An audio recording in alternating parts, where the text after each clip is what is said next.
Salut à tous, je suis archi content de vous retrouver cette semaine pour une toute nouvelle vidéo. Au programme du jour, on va tester le nouveau Radon Rander AL, qui est un VTT électrique all mountain qui se veut vraiment polyvalent, la marque allemande Radon. Radon, c'est un peu l'équivalent de Rock Rider chez nous, c'est une marque qui a été créée par la grande distribution allemande. Il y a peu sur la chaîne, on avait testé le Rander, qui est le grand frère un peu de ce vélo. Donc aujourd'hui, ça va être vraiment très cool de tester cet e-bike au rapport qualité-prix vraiment très intéressant.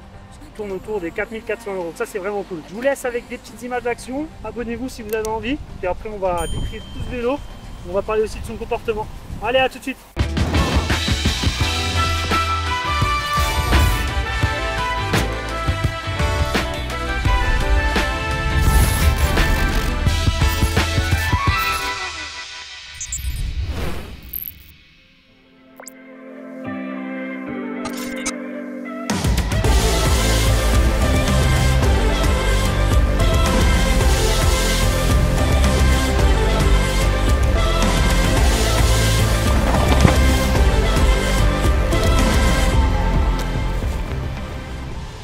Bon, juste avant d'aller rouler et de vous donner nos impressions sur ce Rander, je vais quand même vous faire une petite présentation de ce vélo. C'est le 8.0, c'est le modèle le plus haut de gamme, on va dire, au sein des Rander AL. Juste en dessous, il y a deux modèles qui sont un petit peu plus accessibles, qui sont aux alentours des 3600 et des 3800 €. Celui-là est à 4399. Et juste avant de vous parler un petit peu plus en détail des composants qui sont présents sur ce vélo, il faut savoir que ce cadre est disponible uniquement en 3 tailles, M, L et XL. Il n'y a pas de S, donc c'est dommage pour les plus petits gabarits. Nous, ça nous convient, on fait 1m78, on a roulé ce vélo en taille L. Pour en revenir aux composants, on retrouve un cadre en aluminium qui développe 140 mm de débattement à l'arrière, également à l'avant. Il y a d'ailleurs une Marzocchi Bomber, ça fait longtemps qu'on n'avait pas vu une Bomber sur un vélo en première montre, c'est cool de voir le retour de cette marque. Il y a un Fox Float à l'arrière, deux composants qui sont en 140 mm de débattement. On retrouve une cassette SRAM NX Dual en 12 vitesses ainsi qu'un dérailleur. Les freins, ce sont des Magura, des MT5 qui sont posés sur des disques en 203 mm.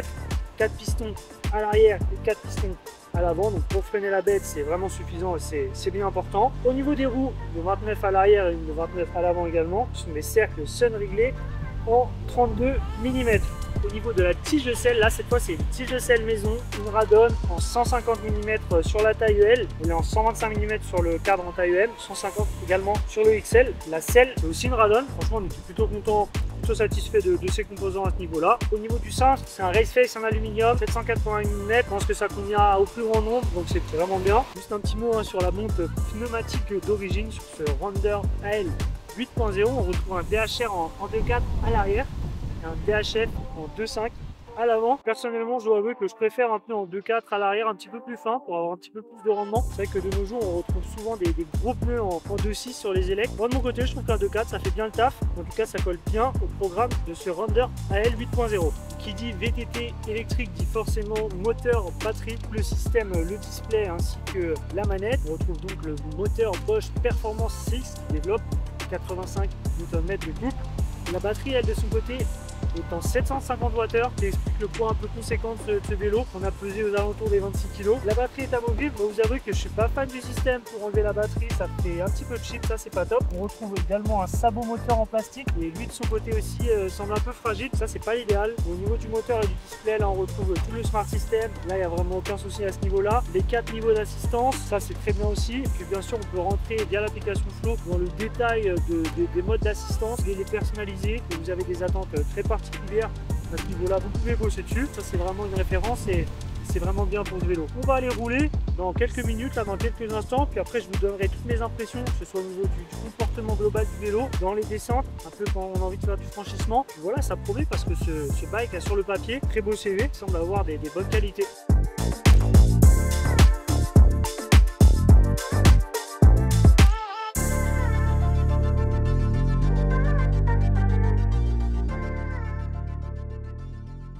Allez, je pars pour mon premier run au guidon du Rander AL 8.0. Ce que je dois dire, c'est que c'est déjà un vélo qui est très facile à prendre en main. Honnêtement, la position est vraiment bonne. Il faut vraiment peu de temps pour se sentir à l'aise sur le vélo. La position au pédalage est aussi très saine. On n'est pas trop en arrière, pas trop en avant, ça reste confortable. Donc ça c'est vraiment le bon point quand on débute à rouler sur ce vélo. Ouais, par contre il faut faire attention avec ces élecs qui sont en plus un petit peu lourds. Au niveau du sag, à pas hésiter à rouler avec un petit peu plus d'air parce qu'on a vite les pédales qui frottent le sol. Facile à prendre en main à pédalage, mais aussi lorsqu'on se lève, là la position est vraiment facile à appréhender. On se faufile entre les arbres.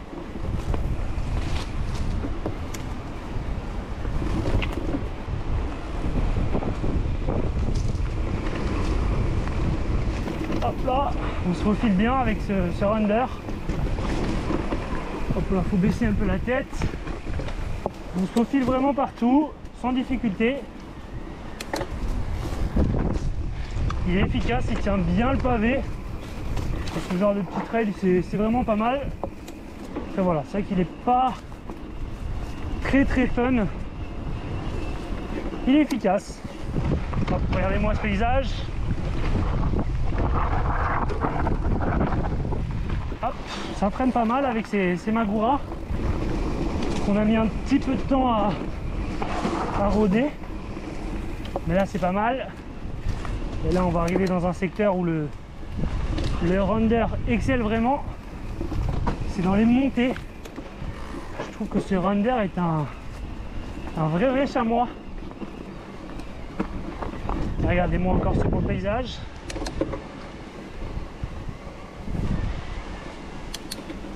Hop. Allez, on claque le mode boost, mode turbo. Puis là ça monte tout seul, hein. Le Performance X est vraiment débordant d'énergie. Mais ça reste sain, on ne se fait pas emmener. Il traduit vraiment bien les impulsions du pilotage. Allez, est-ce qu'on va réussir à passer ce mur? Hop. Et ça glisse un peu. Bon, on est franchement pas mal passé déjà. Allez, en mode descente, qu'est-ce que ça donne avec ce Runder? Comme je vous l'ai dit, est très rassurant, très sécurisant. Il tient vraiment bien le pavé, bien le grip. Il perd quasiment jamais l'adhérence avec ce vélo. Hop là, il y a des petites branches au milieu. Attention, le cintre en 780, fallait pas du 800. Et c'est pas mal, c'est pas mal. Allez, on se retrouve dans un bon pétard bien raide. Et là, le Runder, franchement, est super à l'aise dans les montées, hein. Dans le D+, il s'en sort vachement bien. Moi, je trouve que la roue en 29, une fois qu'on a pris un peu de vitesse, permet de garder de l'allant, conserve mieux son allure. Donc moi, je suis pour la roue de 29, surtout sur un vélo en 140 mm comme ça. Il gagne en stabilité également. Avec ce mode MTB, on passe partout, puis on garde aussi l'adhérence. Allez, là il y a cette dalle, on va essayer de passer en finesse sur le côté. Hop, nickel. Hop, vitesse qui claque un peu, la transmission NX peut claquer les vitesses une par une sur cette transmission. Ça évite de mettre des grands coups de manette, ça permet de sauvegarder sa chaîne. Surtout si vous le savez, hein, si vous roulez en élec, ça arrive parfois de casser sa chaîne quand on est un peu trop brusque. Hop, allez, on passe là. On va se prendre la petite dalle, ça passe tout seul. Le Runder. Hop. Hop. Là ça souffle bien, mais je vous fais profiter de la vue.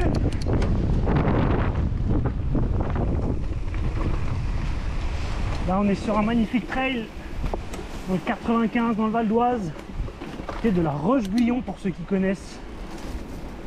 C'est plus aussi au sud que par le passé sur la chaîne, mais on a aussi des beaux trails. Allez, on va essayer de se faire un peu de franchissement.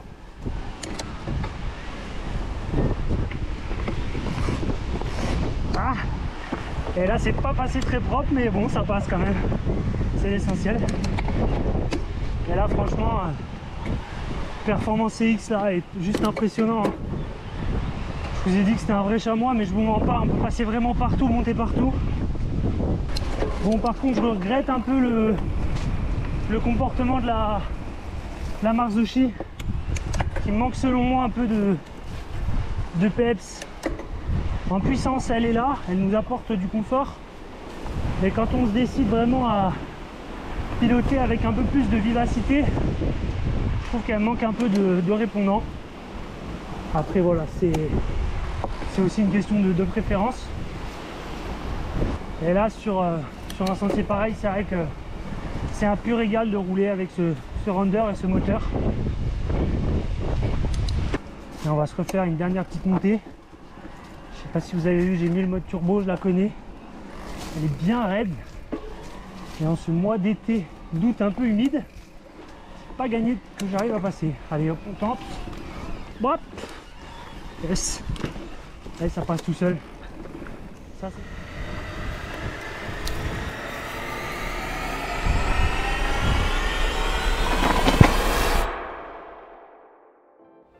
et bien ça y est, on vient du roulage et comme vous pouvez le constater, j'ai derrière moi un petit château qui est très joli, c'est le château de la Roche-Guyon dans le Val d'Oise pour ceux qui connaissent.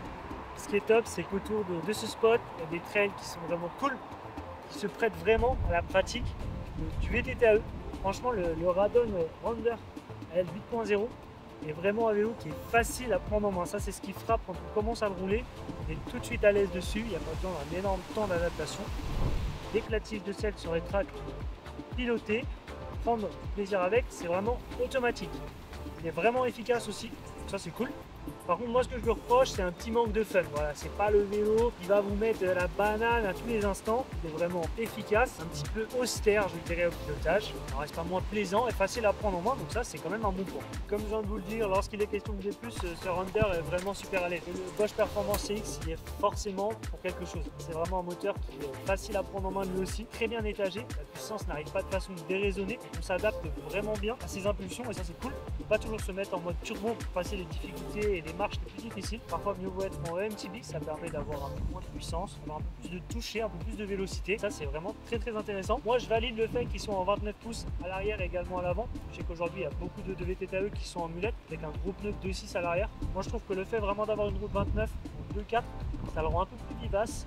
La route 29, ça lui permet de gagner également en stabilité. Comme je vous l'ai dit, dans ce secteur, il est efficace. Mais encore une fois, c'est pas le vélo le plus marrant de la Terre. Il passe partout en efficacité. C'est un vrai baroudeur. Si c'est ce que vous cherchez, franchement, c'est un super point. Son équipement y est aussi pour quelque chose. À ce prix-là, à 4 400 €, on a vraiment affaire à un vélo qui se veut très sérieux. Soit au niveau du freinage, grâce au Magura MT5, on disque en 203 mm. Le freinage est vraiment très constant, très performant, donc il n'y a rien à dire à ce sujet-là. Là où je mettrai un petit bémol, c'est sur la tige de selle et la manette, la tige de selle télescopique et une Radon. Là, je dois avouer que son fonctionnement est moins chirurgical. Un petit peu embêté avec pendant nos roulages. On va la remonter, la manette reste un peu bloquée même si on tire sur la gaine. Tout ça, voilà, c'est des petits détails qui sont un petit peu moins positifs. Il est difficile d'être vraiment ultra exigeant avec ce VTT. Comme vous l'avez vu, comme vous l'expliquez, c'est vraiment accessible au niveau du prix. Au final, je crois qu'on peut dire que ce Rounder AL 8.0 est une sacrée porte d'entrée pour faire du VTT-AE. Son prix est intéressant, son rapport qualité-prix également. L'équipement est très sérieux. Le moteur Bosch CX Performance fait vraiment la différence. Attention, ne vous y trompez pas. C'est pas le vélo qui vous emmènera entre les banderoles des compétitions ou en mode bike park. C'est vraiment un baroudeur, un randonneur qui vous emmènera sur de longues sorties. Avec sa batterie de 750 Wh, il y a vraiment de quoi venir.